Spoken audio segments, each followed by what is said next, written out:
I would tell them, they would, obviously there was an element of fear while going in for the screening. I would tell them, you get yourself screened, you'll know that are you susceptible or not? Are you having that? And the report will be generated and it will be given to you right away. So a lot of women, after they had got the screening done, they would often ask the technician, what did my results say? And when the results would say that you are more or less in the safer zone, they would feel relaxed. They would encourage more women to come for screening. And the word would spread in the local community that there is a screening happening. Everyone should take advantage to it. Earlier, the older women came to our camps, the age group 55 to 60, who were largely the mother-in-laws who would come. When they were completely satisfied in Haryana, then they would say, we'll send our daughters. We will send our daughter-in-laws, and they would come. They would just not come for the screening. They would come, they would have a look at the camp, they would look at the complete privacy of it. They themselves would be convinced of it. They would go through the whole procedure. Then they themselves would say, so what are the precautions we are supposed to follow? I would tell them, keep doing breast self-examination from time to time. कहीं पर भी आपको गांठ लगे तो आपको बताना है. So they were like regular, I would say, yeah, from time to time, 3 to 4 months, keep examining your breasts. So it helped raising an awareness regarding a thing. If at the right time they are able to self-examine and get that, then that way they will be able to spread the word among the larger community. Similarly, in Varanasi, what I saw, there women were far more forthcoming because in coming to camps, they were easily mobilized. They would talk about it extensively. The ASHA workers would mobilize them one day, but then the next day when the mobile ambulance would go to their location, they would say, you know why we come? Because हमने अभी रोटी बनाकर हम आए हैं, अभी हमें आधा 1 घंटे का टाइम है, हम अपना स्क्रीनिंग करके वापस हमें बच्चे स्कूल से आ जाएंगे, फिर हमें उनका दोबारा उनको खाना देना है या मेरे हस्बैंड काम से आ जाएंगे उनको खाना देना है. We have to realise the realities. Women in India also doing a large part. Dr. Aishwarya, I really want to ask you because see, I've seen multiple, I'll come back to you after this, ma'am. We have seen that there have been multiple initiatives. What does it take to make an initiative successful on ground?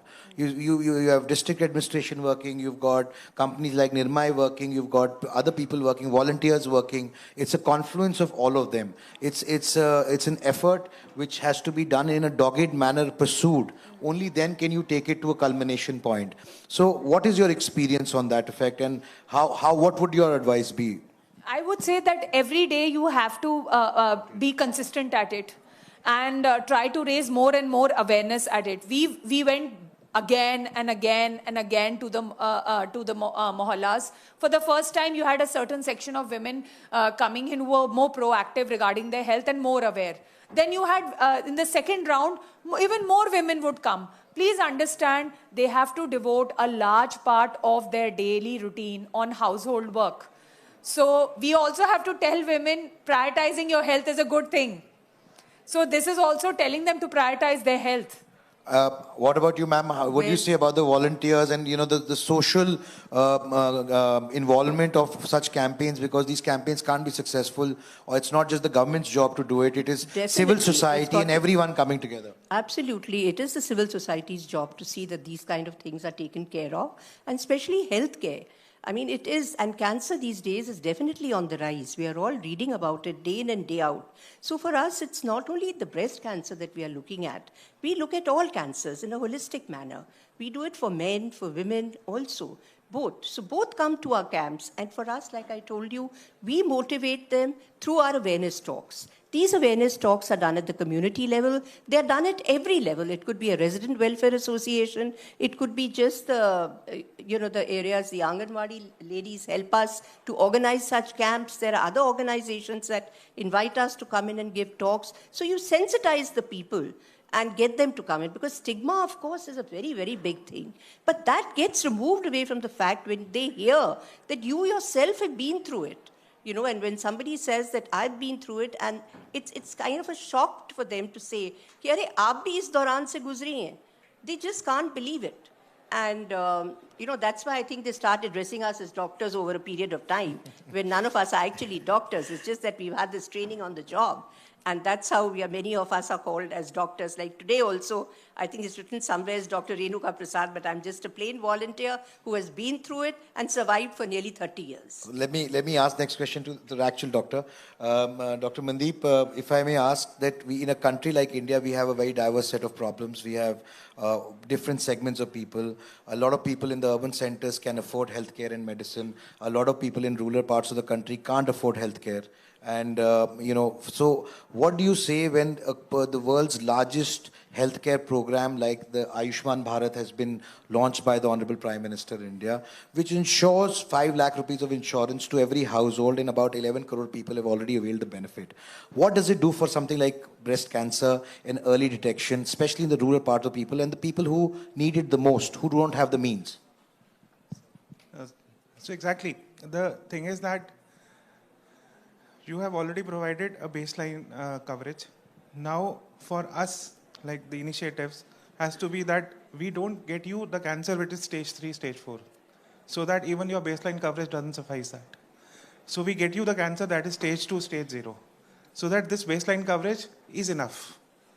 And that is why this whole initiative.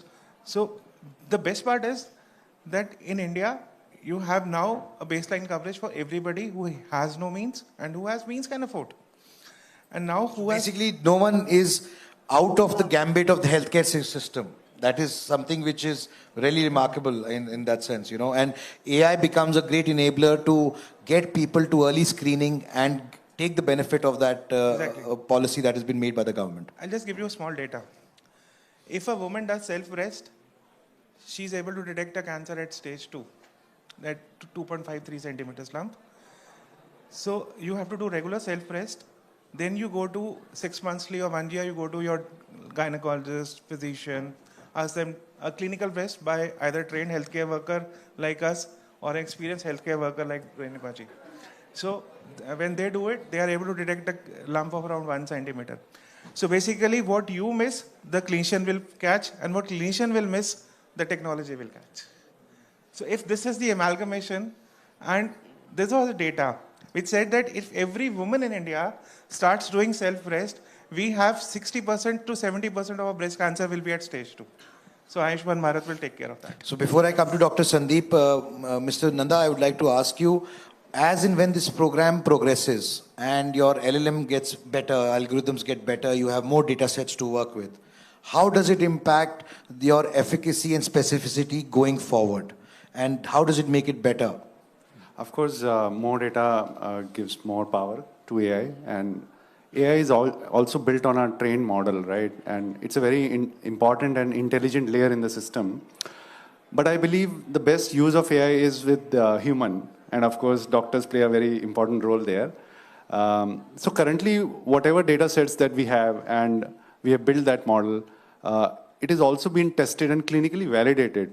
So for example, clinical validations have been done, clinical studies have been done. Those are done in respected hospitals. For example? For example, these are done in HCG Hospital, in Narayana Hrudayalaya Hospital, Max Hospital in Delhi. So these studies are done in comparison with... Are you available outside India as well as a product? Yes. These are products are also available outside India in 20 plus US countries. FDA. Yes, US FDA, the studies are also done outside India, but these studies are done, in comparison with the gold standards. That is very important. For example, every woman walked in, took thermolytics test, then she took mammogram test. And if one of them is positive, then ultrasound. And if ultrasound is positive, then principal investigator, guided for the next line of biopsy. And then the results were compared. And those studies are published. Now that gives, some confidence to the clinical community. I believe a lot of confidence. And then with this kind of coverage that we are doing, of course, more data means more power. I completely agree with you, because I've been part of this journey with you for the last couple of months, and I've seen that happen. I think the true problem, and I'll come to Dr. Sandeep with this, is that in India, we need Indian solutions to Indian problems. We cannot look at generic propositions that exist elsewhere in the world. And therefore, we have to understand what are the sensitivities that we are plagued with.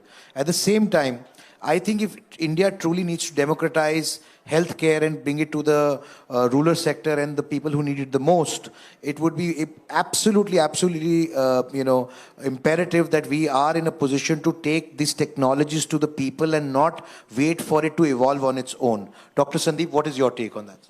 I think any technology is of no use if it's not used to the, if it's not amongst the use of the people.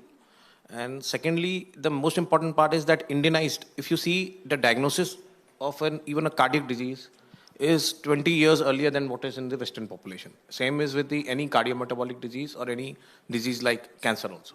So we need Indian guidelines, Indian system, Indian. I think more often the problems which are related to our countries. Sometimes symptoms are different. Indians can behave in a different way than what Western people are behaving.